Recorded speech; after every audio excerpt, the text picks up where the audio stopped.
When USC win a national championship with Lincoln Riley in 2023, this is a team that fully expects to be playing for a national championship, to be in the college football playoff.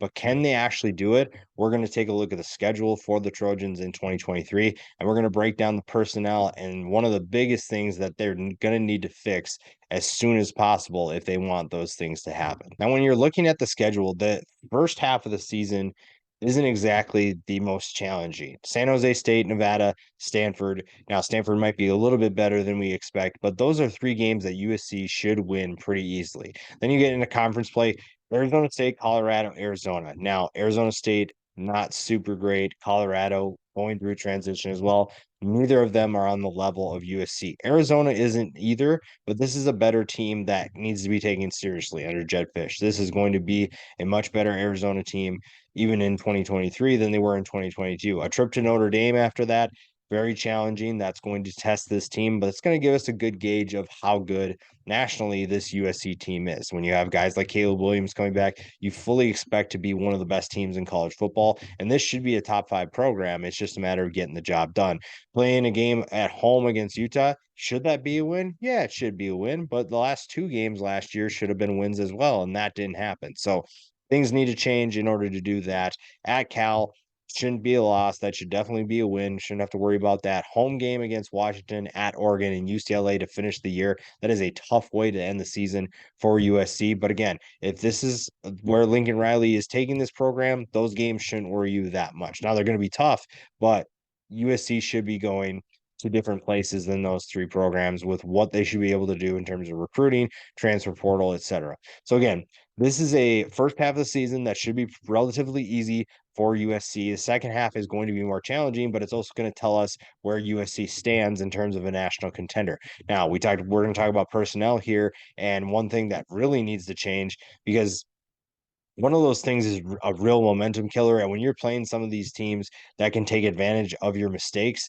you need to be better at certain things and you need to be good at the fundamentals if you want to win football games, but also if you want to win a national championship.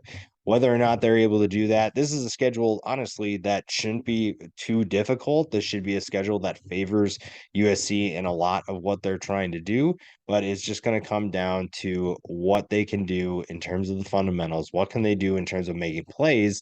That's going to determine how well they do this year in the Pac-12 and on a national level. Now, here's the deal. Lincoln Riley knows how to coach his team. He knows how to get talent to his programs, and he knows how to coach that talent really well on offense. That is going to be the same again this year. It doesn't matter who USC loses. They will be just fine because Caleb Williams returns. The reigning Heisman Trophy winner is an absolute stud. If you have not watched him, he is extremely fun to watch. He is someone that gives people multiple different vibes, Johnny Manziel being one of those. He is that electric to watch, and he pulls off some of the crazier plays that we see from a player this year and in the last year too. He is someone who is extremely talented. He is going to give headaches to anybody that faces him. And he's coming off a year when he counted for 52 total touchdowns. That is something that is incredible. That is something that teams are going to pay attention to, and they're going to find ways to try and slow him down. Now, he loses Jordan Addison. That is a huge loss. The nice thing, though, is that Addison was hurt last year for a few games, and that allowed other players to step up. Wide receiver is going to be a strength for USC once again. They snagged Dorian Singer from Arizona after a 1,100-yard season. They got Mario Williams returning. They have Brendan Rice returning. Those two could be electric for USC once again. Taj Washington is back.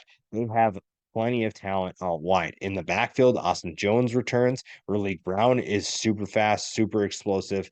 This is a group that honestly should be one of the best offenses. Once again, you have Lincoln Riley, who's known for his elite offenses. He's known for his explosive offenses. You have the reigning Heisman Trophy winner coming back, and you have a group of skill position players that are going to be, once again, extremely talented and extremely explosive. That is going to help USC quite a bit, and that's expected. We all knew that was going to happen, and anybody that didn't probably just hasn't paid attention to USC, which now you have to do that once again because USC is back to being a national contender. Now, The thing with Lincoln Riley teams, and it's been that way since he was at Oklahoma, is what is the defense going to do their part? And that comes down to a few things. The talent level isn't a concern. That's not going to be a concern when Lincoln Riley is running the program. He is going to get guys that are super talented and that can play at a high level. We'll talk about those here. Eric Gentry might be one of the best linebackers in college football. He's going to be potentially a high draft pick in the 2024 NFL draft. When you look at who else they have returning, Kalen Bullock is back, Shane Lee returns.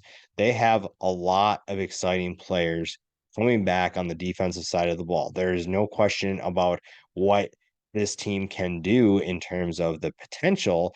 It's just going to come down to the fundamentals. Now, when you look at last year, Alex Grinch got a ton of love from the national media because of what they thought he could do. Now, one of the things that we thought he could do was be this mastermind at Oklahoma. We thought he was going to be this genius of a coach, and he's a smart coach. He can get his teams into good positions. But we've seen at times, especially lately, that his defenses just haven't been really good. At times, an extreme liability for a team that's putting up a ton of points and can't get any stops. Tackling is a big issue for USC last year. That was one of the biggest frustrations if you're a USC fan. This is something that needs to change. Now, I was one of those people that thought that he probably should have been out. I think Alex Grinch, you know what you were getting at that point, and he just didn't deliver. Lincoln Riley gave him that verbal vote of confidence this year, and I think it's a prove it year for Alex Grinch. I think you have to prove that. I don't think anybody expects Alex Grinch's defense this year to be a shutdown team. We're not looking at a Georgia team or an Alabama, but this is a team that must get better and they must improve on things that should be relatively routine. The number of plays, big plays that they gave up last year to multiple teams because they couldn't tackle the ball carrier, it was almost embarrassing at times. And this is a program that should be better than teams like Utah, teams like UCLA, teams like even Oregon. This is a team that should be the best team in the Pac-12. And there are things that they're not doing that make them not that top team. And the defense, unfortunately, is one of those aspects of it that needs to get better. Alex Grinch has to get his group to play better because Caleb Williams is electric. He's going to put up points. This offense is going to score a ton of points. But if your defense can't make any plays, it doesn't matter how many points you score because USC is not going to score 50 plus every single game. Now, if they do, that would be one of the greatest college football offenses that we've maybe ever seen, but I don't think it's going to happen. This is a really good group, but in the end, it comes down to your defense has to play better. Your defense has to play well. And to win a national championship, you also have to do that.